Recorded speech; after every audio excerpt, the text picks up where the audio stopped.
Oi, gente, tudo bem com vocês? Bom, esse vídeo vai ficar um pouco longo, mas vamos finalizar nosso conteúdo de lógica desse semestre. Deixa eu tentar arrumar o foco aqui.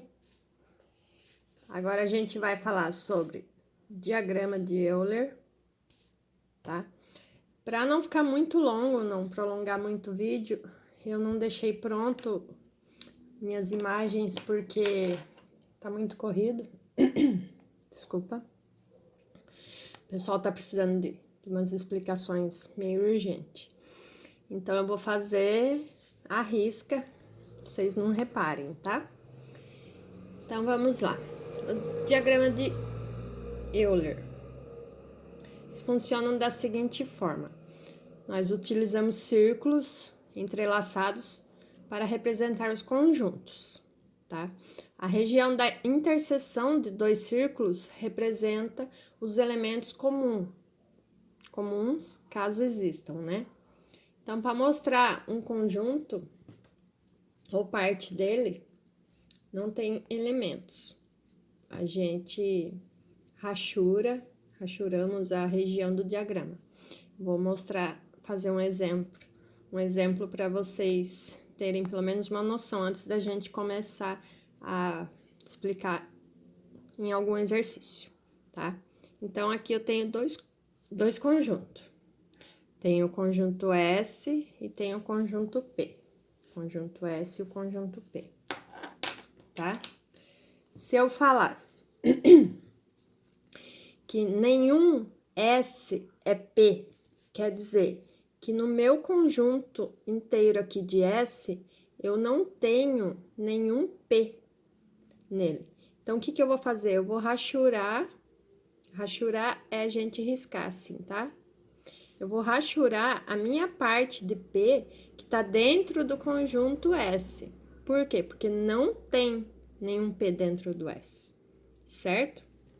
Aí, as regiões em branco são regiões que, no caso, a gente não tem informações, tá? Se ela tá em branco, a gente não pode assumir, não deve assumir os respectivos conjuntos, se tem elementos ou não, tá? Outro exemplo, se você tiver no silogismo que diz, todo S é P. Então, o que você sabe? Que todo S é P. Então, você vai deixar a parte do S que está lá no P, porque o S também é P, tá? E você vai rachurar a parte do S que não é P. Então, onde não tem, a gente rachura, tá? Fica riscado. Aqui seria todo S é P, porque tudo S tá aqui dentro do conjunto P. Seria uma demonstração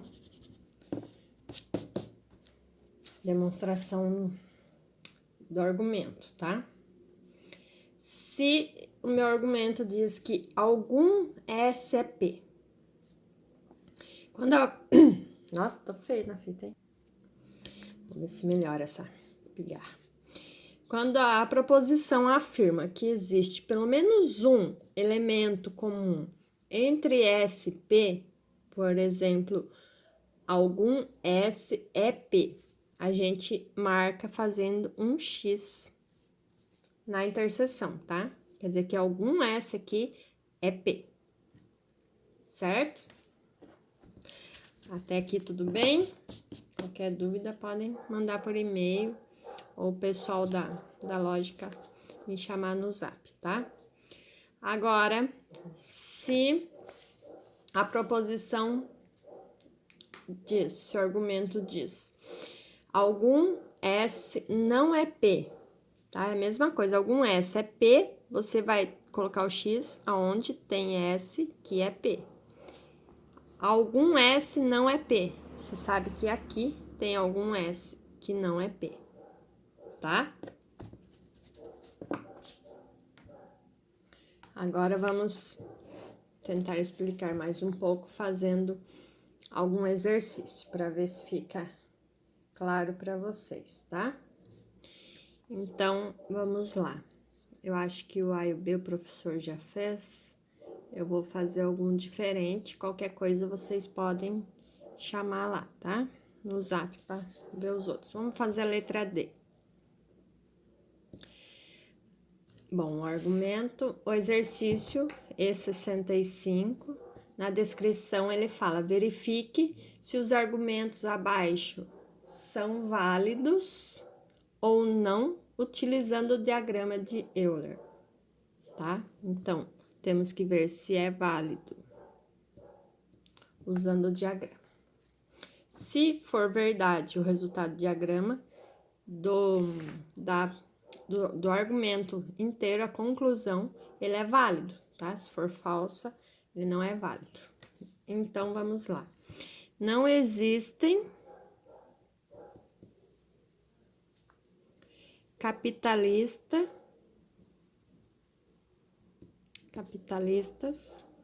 pobres. Aqui temos a nossa primeira premissa. Aí a segunda: todos os mendigos são pobres. Aqui temos a segunda e temos a conclusão que diz: não existem mendigos capitalistas. Aqui a gente já vai ter 3 conjuntos, certo? Então, vamos lá. Vamos fazer o nosso conjunto dos capitalistas. O nosso conjunto dos pobres. E o nosso conjunto dos mendigos. Certo? A primeira premissa diz que não existem capitalistas pobres. Então, se não existe capitalistas pobres, eu vou ver aqui em todo o conjunto aonde está os capitalistas junto com os pobres. Essa premissa está me afirmando que não existe. Então, não tem nenhum capitalista que seja pobre. Então, só sobrou aqui os capitalistas ricos, certo? A segunda premissa diz que todos os mendigos são pobres. Então, aqui está os mendigos, meu conjunto é todo esse. Diz que todos são pobres. Se todos esses daqui, esses mendigos, são pobres, quer dizer que tudo esse resto aqui não existe, porque esse resto aqui não é pobre, tá? Tá afirmando que todos os mendigos são pobres. Então, esses que não está dentro do pobre, não existe. Que não são mendigos, no caso. Aí, a gente tem a conclusão desse argumento que diz que não existem mendigos capitalistas. O que você vai ter que olhar agora? No conjunto do mendigos, na parte capitalista, que é a nossa conclusão, no caso, toda a parte aqui do mendigo, que está incluída no conjunto de capitalista, ela tá toda rachurada? Se ela tá toda rachurada, é porque não existe mendigo capitalista. Então, esse argumento é válido. Certo? Deu para entender? Espero que tenha compreendido. Eu vou fazer mais um para ver se fica mais claro um pouco para vocês. Agora vamos para algum que fale de algum, né? Que a gente já falou de todos. A letra G. Alguns médicos são professores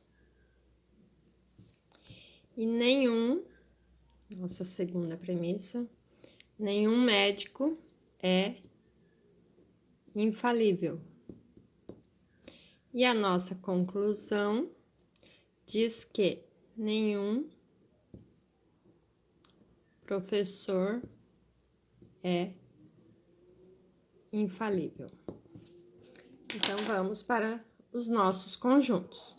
Temos o nosso conjunto de médicos, certo? O nosso conjunto de professores e o nosso conjunto de infalíveis. A nossa primeira premissa diz: alguns médicos são professores. Então, em todo esse conjunto entrelaçado de médico, a interseção aqui com professores, diz que tem algum médico que é professor. Então, eu vou usar o X. Por que eu não vou pôr o X aqui nessa partinha de baixo? Porque aqui já tem a interseção de infalíveis também. Aí eu já estaria afirmando que algum médico é professor e infalível. E não, essa premissa está dizendo que alguns médicos são professores. Então, é aqui que a gente coloca o X, tá? A segunda premissa diz que nenhum médico é infalível. Então, aqui, no meu conjunto de médico, a interseção aqui com o meu conjunto de infalíveis, nessa parte que os médicos são infalíveis, não tem nenhum médico nesse conjunto, certo? A nossa conclusão diz o seguinte: nenhum professor é infalível. Vamos para a nossa interseção aqui no nosso conjunto de professor e de infalíveis. Então, aqui, os professores infalíveis, os dois ao mesmo tempo, é a interseção dos dois conjuntos, é esse pedaço aqui. Essa interseção está dizendo que nenhum professor é infalível? Olha, para ser verdadeiro, teria que estar todo rachurado. Rachurado, não sei como é que fala isso. Então, se aqui não tá rachurado, é porque você não sabe se tem algum professor aqui infalível ou não. Então, esse argumento não é válido. Não é válido, porque pode ter um professor aqui que não foi falado, tá? Ele teria que estar todo rachurado já, com as duas premissas anteriores que você usou, para ele estar afirmando aqui que nenhum professor é infalível, certo? Espero que vocês tenham compreendido. Qualquer coisa é só chamar. E agora vamos para o exercício 65. Perdão, gente, é o exercício 64. Acabei fazendo o 65 primeiro, mas não tem problema porque é uma coisa diferente da outra. Então, o exercício 64 diz na sua descrição: nos silogismos abaixo, identifique o termo maior, o termo menor e o termo médio,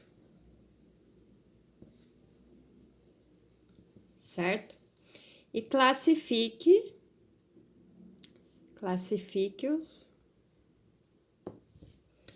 em primeira figura, segunda figura, terceira figura ou quarta figura.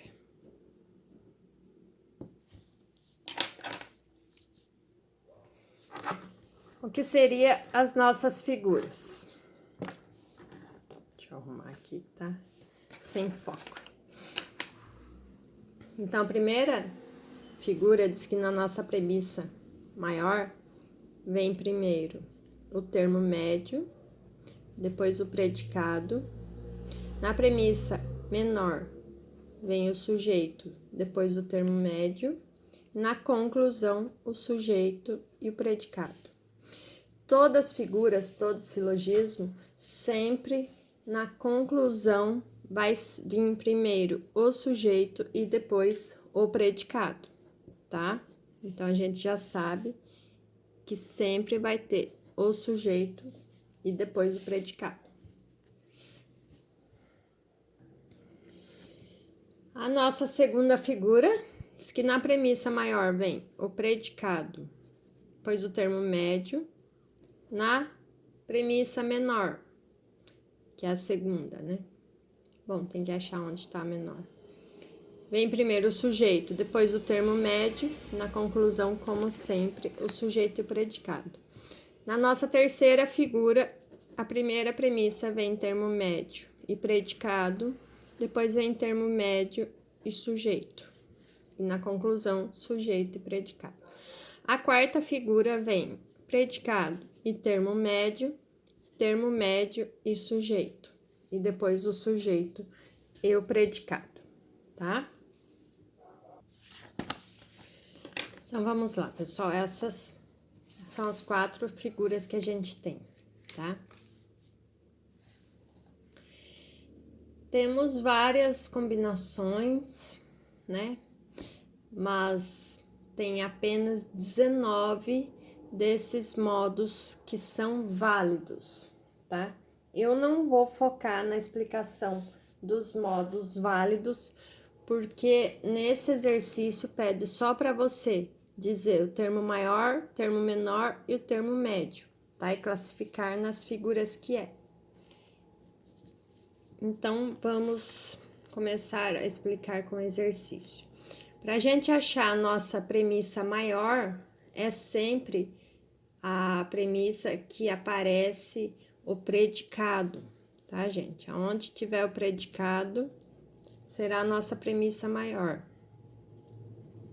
Caso precise achar isso em algum outro silogismo, tá? A nossa premissa menor, que no caso é a segunda premissa, né? Vai ficar focado na segunda para a gente descobrir qual figura ela tem. É onde aparece o nosso sujeito, tá? E a conclusão, como todas conclusões, sempre aparece o sujeito e o predicado. Primeiro o sujeito, depois o predicado, tá? Vamos fazer um exemplo aqui para ficar mais fácil para vocês entenderem. Ó. Então, o primeiro silogismo diz que todo retângulo... Copiei aqui para adiantar um pouquinho para vocês. Então, aqui no exercício do E64, a descrição pede no silogismo abaixo, identifique o termo maior, termo menor, termo médio e classifique em figura 1, 2, 3 ou figura 4, tá? A letra A,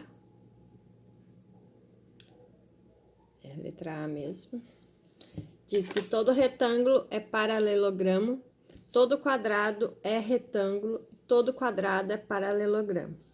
Como a gente já viu, na conclusão aparece primeiro o sujeito e depois o predicado, certo? Predicado eu vou usar a letra P, sujeito a letra S. Como eu já sei que o paralelogramo é o predicado, eu sei que ele está aqui. Então, essa aqui seria a nossa premissa maior, tá?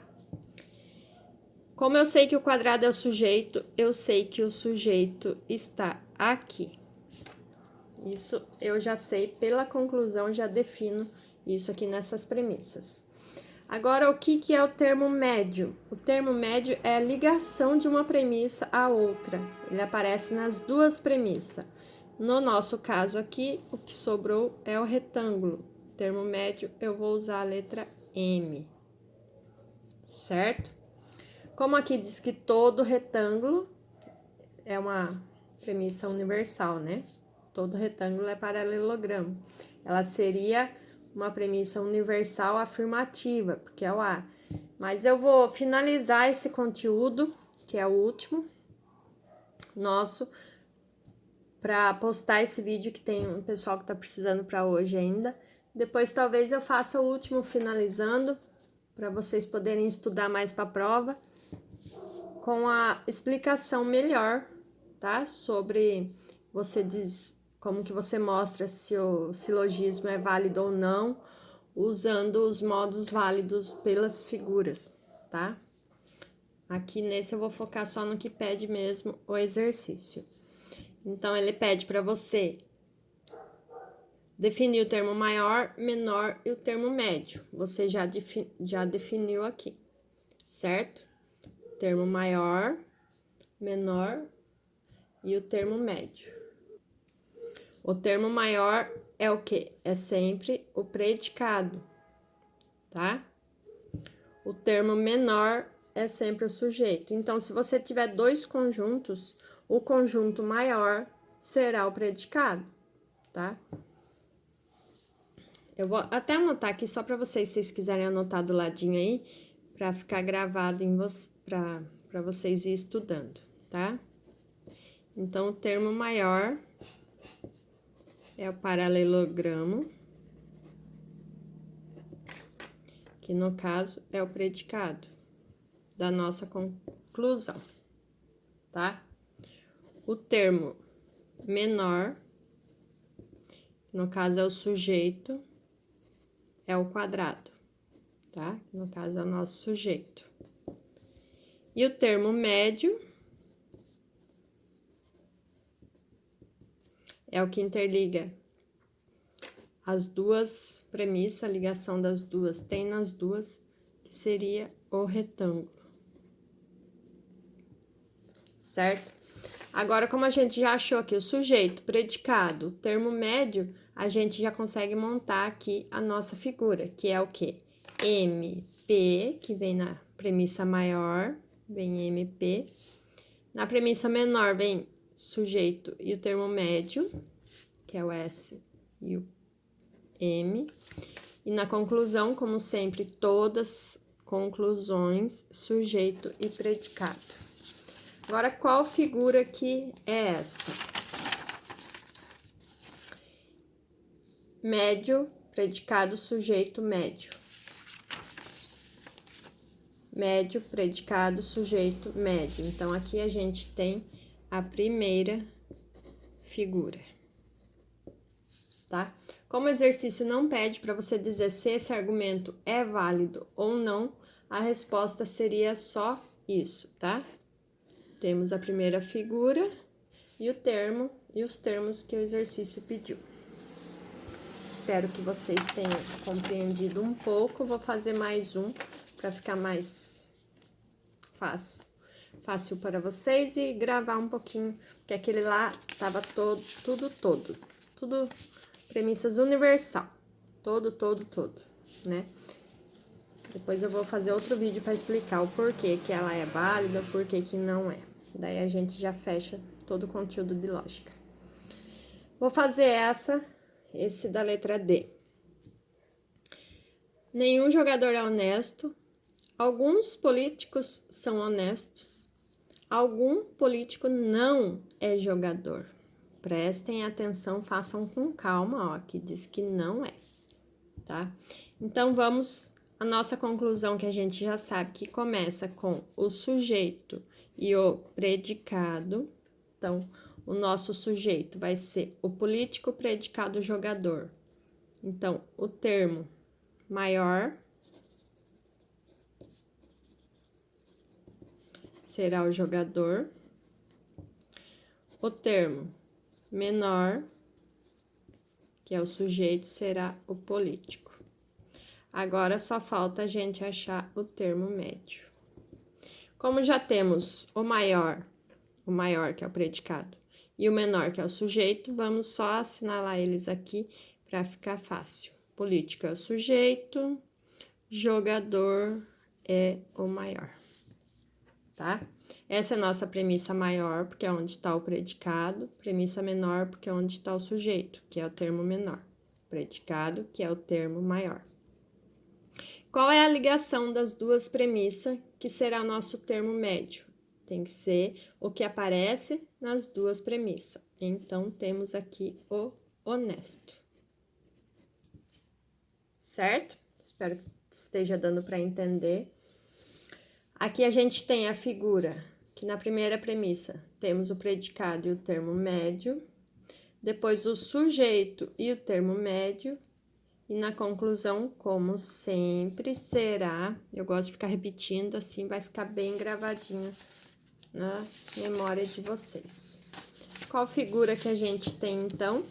Aqui, PM, SM, SP. PM, SM e SP. Temos a segunda figura. Certo?